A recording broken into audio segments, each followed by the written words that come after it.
Just a couple of days ago, I visited the Wuhan University of Science and Technology because I was told that out of the several hundred international students there, none of them contracted COVID-19. I talked to the students, I talked to the teachers, and I had the impression that there was a collective understanding that strict quarantine was really necessary in order to protect everybody.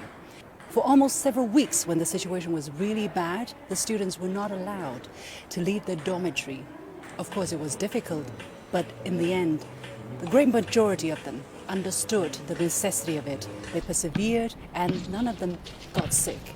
I think that story is important to help people understand exactly why the case mortality number and the absolute death toll number in China has been so low.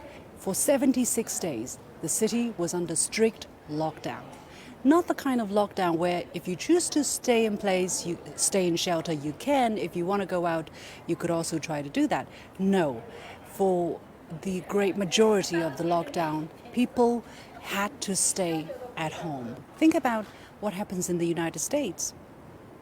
Some people still have to go to work. Some people are against shelter in place. Some people wear masks, others don't. I tell you, in Wuhan, it almost becomes an instinct to wear a mask. If you go out without wearing a mask, you feel strange. It's that kind of awareness to help yourself, to help others, that really help cut the path of the contagiousness of the virus.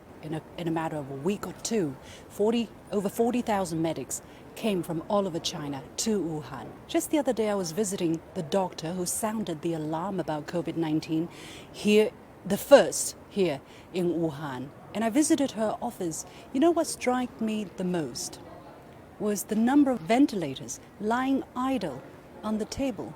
She said, well, now we don't need these anymore.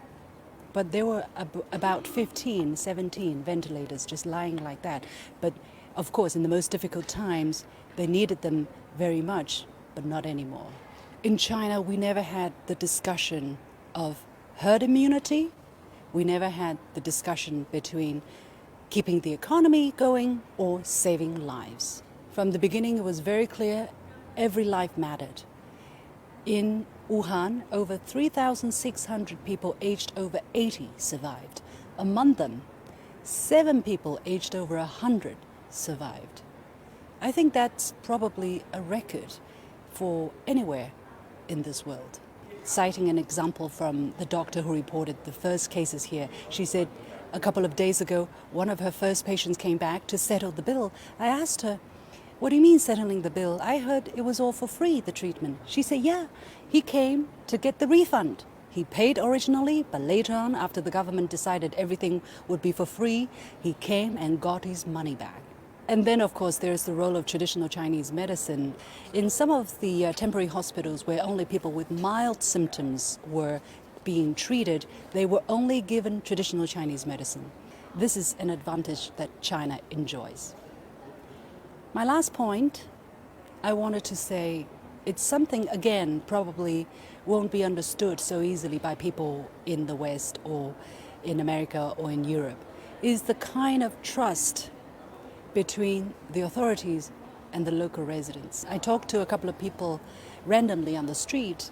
The word that they shared was cooperation, that they trusted in the measures that they were told to follow, and the measures worked.